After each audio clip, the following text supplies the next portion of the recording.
Обращающая сторона, у вас есть вопросы к представителю Джохор Кенеш?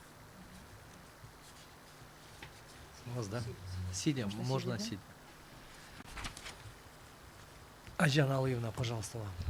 Скажите, пожалуйста, исходя из вашего возражения и выступления, видно, что вы согласны с тем, что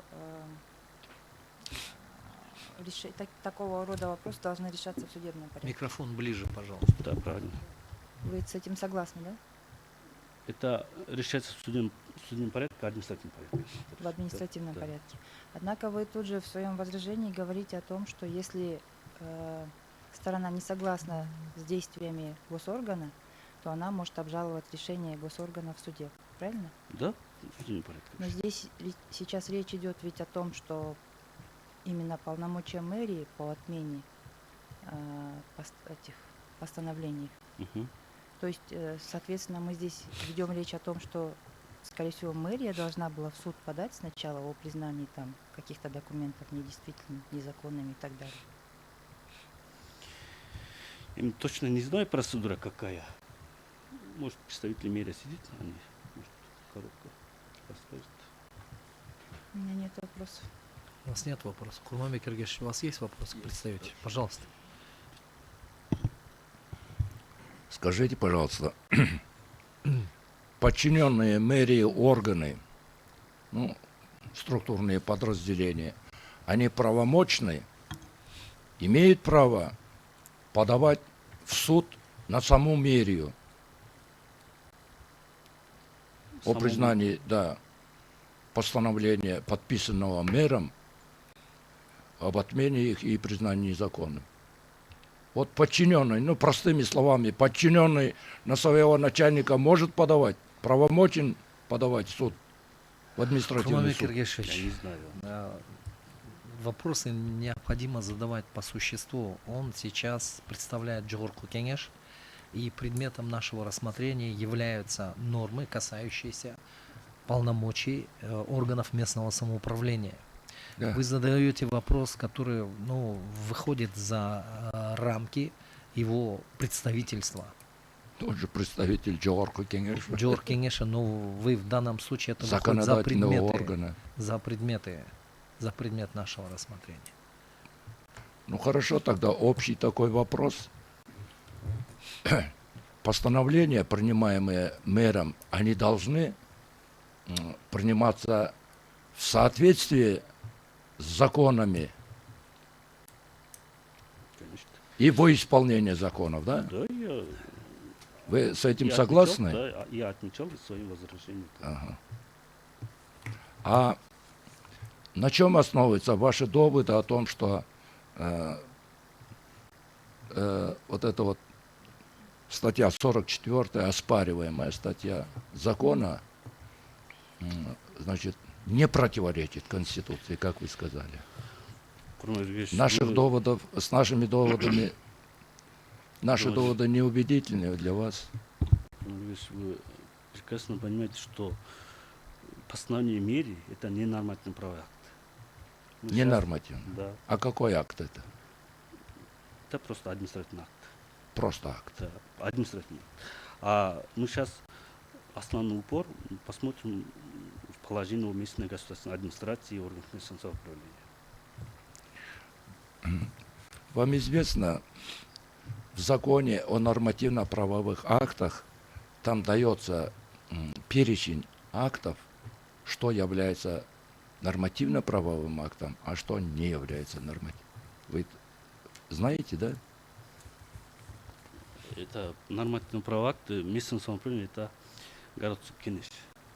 Постановление это нормативно считается нормативным. А местных органов государственной власти и органов самоуправления, ну, мэрии, он по любым вопросам не является нормативно-правовым актом. Это административный акт считается. Да.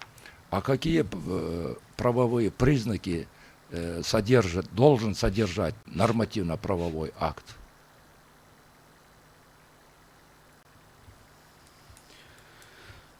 Содержать Признаки. на основании Конституции, источника основной Конституции. Вы не поняли вопрос. Я говорю, нормативно-правовой акт. Какими признаками должен обладать, чтобы его считать нормативно-правовым актом?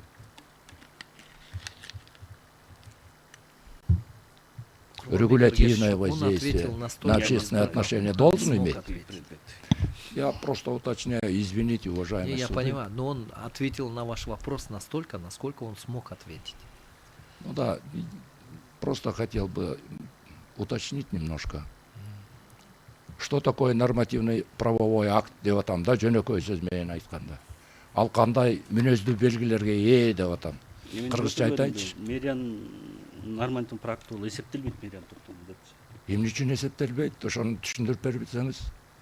Мэрияның кеңештин чечимдери ал нормативдик Производство осуществляется на официальном языке, я напоминаю участникам процесса. Вот я на официальном и задаю. Эми Я ответил. урматтуу жогорку кеңештин өкүлү билбеген маселени билбейм деп эле уялбай эле билбейм деп эле айтыш керек. Рахмат. Да, пожалуйста. И я вас прошу таким образом, да? По последовательности вам была предоставлена возможность. Да, извините. Нужно быть готовым к тому, чтобы полноценно удовлетворить, какие-то получить ответами на свои вопросы. Хорошо? Да. Я вам предоставляю, но в следующий раз вы уже не получите слово. Один Пожалуйста. вопрос. Скажите, пожалуйста, как орган, который толкует в нашем случае закон об органах местного самоуправления, вы согласны с тем, что буква и дух закона должны совпадать? То есть как написано, так и должно восприниматься. Можно я, если оставить без комментариев, да? Извините. Имеете право. Следующий вопрос. Нет больше вопросов. Есть вопрос еще? Нет. Нет? Пожалуйста, микрофоны выключите у вас. Уважаемые судьи, есть вопросы? Представитель. Да, пожалуйста. Уважаемый Самат Куштабекович, скажите, пожалуйста, вот вы изучали предысторию принятия оспариваемой нормы закона? Когда принимался, какие обосновывающие документы были, не были ли там оговорки какие-либо относительно прав собственности, имущественных прав граждан? То есть вы изучали, там есть какие-то оговорки или вообще без всяких проблем законопроект был пройден? Сам закон, я имею в виду. Да, справка Норма обоснования такого вы не изучали? Не было. Я поднимали эти законопроекты, потому что вот последней редакции мы приняли 21 То есть года. без сучка, без задоринки все Да, документы там прошли, справка да? обоснования нету такого. Спасибо. Еще есть вопросы? Да, пожалуйста. Так, вот вы представляете законодательную власть. Вот, в процессе вашего выступления в целом, как представитель, обращаюсь, сказала, в целом вы согласились, что мэрия города Бишкек, вынесшее постановление, вот это, которое оспаривается в местных судах, в административных судах, в целом, читая ваше ходатайство, это как бы такое ощущение, что вы соглашаетесь с тем, что действительно мэрия города Бишкек неправильно вынесла решение. Да, правильно. Вы даже их решение представили. В целом вы предполагаете, что вообще в самом законе о местной государственной администрации и органах местного самоуправления не должно быть никаких каких-то корректировок, да? То есть не надо вносить изменений никаких в последующем, а то, что только в системной связи с законом об основах административной деятельности, административных процедурах разрешался вопрос в последующем, да, чтобы мэрия должна просто в системной связи с другими нормативно-правовыми актами выносила решение. Вот такая же логика у вас, правильно я Да, понимаю? правильно, да. Всё. Есть еще вопросы? Присаживайтесь. Курманбек Гергевич, я только что предупреждал. Хорошо, но это в порядке исключения. Пожалуйста. Микрофон включите. Спасибо большое. Я хотел спросить у представителя Джогорку Кеңеша, вот эта оспариваемая норма, статья 44 закона о местной администрации и органах местного самоуправления, имеет обратную силу? Можно действие этого, руководствуясь этим законом, применяя этот закон, значит, распространять действия на правоотношения, имевшие задолго до принятия этого закона.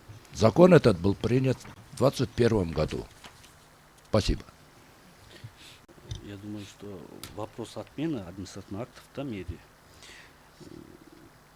регулируется положениями закона Кыргызской Республики об основах административной деятельности и административных процедурах. И поэтому я думаю, что суд решает административный порядок. Вы меня не поняли. Имеет этот закон обратную силу или не имеет? Я хотел- Обратной силы не имеет.